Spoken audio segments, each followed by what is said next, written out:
A bigger may not be better, at least when it comes to drones. The Department of Homeland Security is now working on downsizing drones, making them smaller and sleeker. According to Wired, it's being tested now in Fort Sill, Oklahoma. It's part of Homeland Security's program called Robotic Aircraft for Public Safety. Its compact size would allow servicemen to launch the drones by hand, sending them to hover for 30 minutes to 2 hours at a time. Let's talk more about what exactly these mini drones are capable of. I'm joined now by Trevor Tim, activist with the Electronic Frontier Foundation. Trevor, welcome. Thanks, so these drones are getting smaller and smaller. Do you think that this is practical or is it scary? Well, I think it depends on what perspective you look at. From the American people's perspective, I think it's pretty scary because, these things are going to be flying around the air soon. The FAA itself estimates that there may be as many as 30,000 drones in the U.S. by the end of the decade.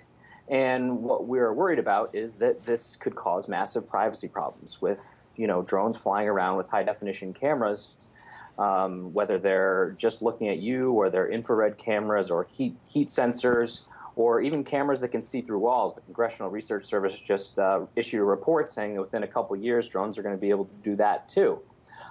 So, DHS is hurrying up this program, spending millions of dollars, giving local police forces these small drones, and yet we don't really know what kind of privacy safeguards or written laws that they're going to be following. And that's the thing with these drones, talking about their size getting smaller, that would allow them to be even more secretive. Right, exactly. I mean, it's a give and take. These drones may be harder to see and they can be quieter.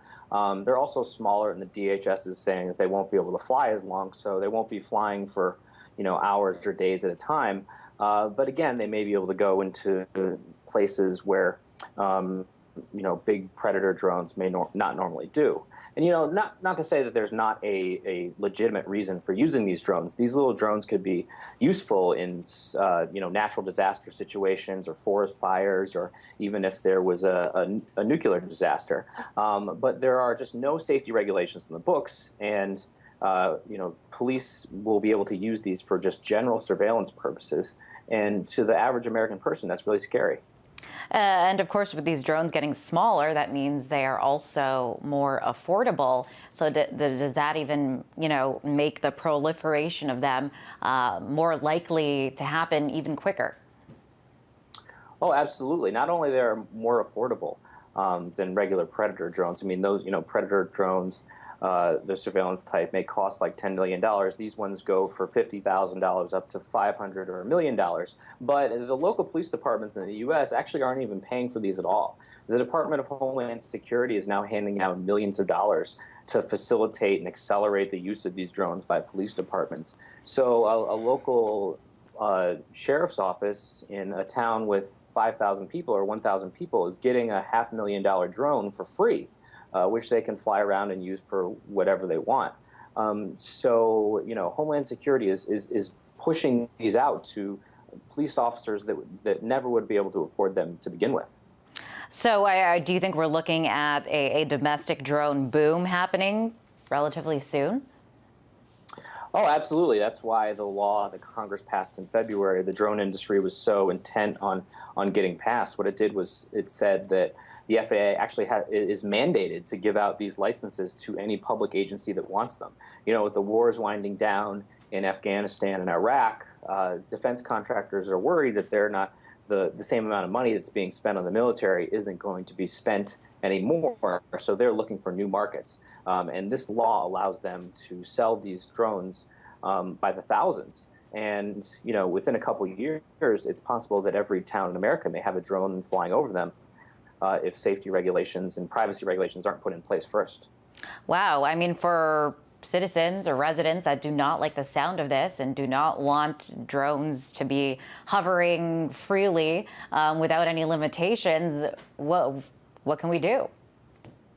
Well, luckily there's been a backlash in Congress since this law passed in February. A lot of lawmakers actually didn't even know that this provision was in the bill that would have allowed all these licenses to proliferate.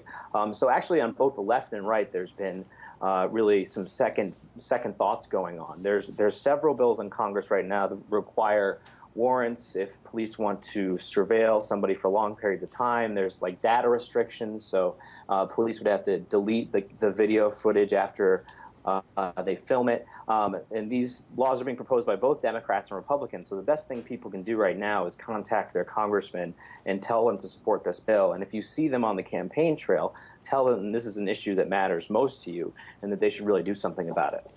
Okay, so we've been talking a lot about these drones becoming more widespread domestically. In terms of internationally, we have a company like Raytheon saying that these small drones, these mini drones are less deadly because they're smaller and therefore are be able to pinpoint and kill fewer people. What do you think about that? Right, so there are these new tiny missiles that can be attached to tinier drones than Predators. They're less than 2 feet long and weigh basically the tenth of what a normal missile would weigh. So you could put them on these tiny Raven drones, or so they say. Raven drones are the ones that military officers can carry in their backpack and actually just use their hands and throw in the air and then start taking off. I mean, the problem is the technology is proliferating so rapidly that every country is going to be able to use them. You know, over 70 countries have drones now. We saw the other day in Israel that a surveillance drone was flying in Israeli airspace and they shot it down. They think it was from Hezbollah. But then Israel responded by using a drone to shoot at a motorcycle in a street in Gaza, and that ended up hurting 8 bystanders along with the 2 people on the motorcycle. So, you know, we're going to, you know, in China, they're now flying drones in disputed territory outside their borders. So, you know, we're seeing this all over the world now. And it's a wonder when it's going to at least slow down, or if there's ever going to be any safeguards put on these drones, whether it's international law or domestic law.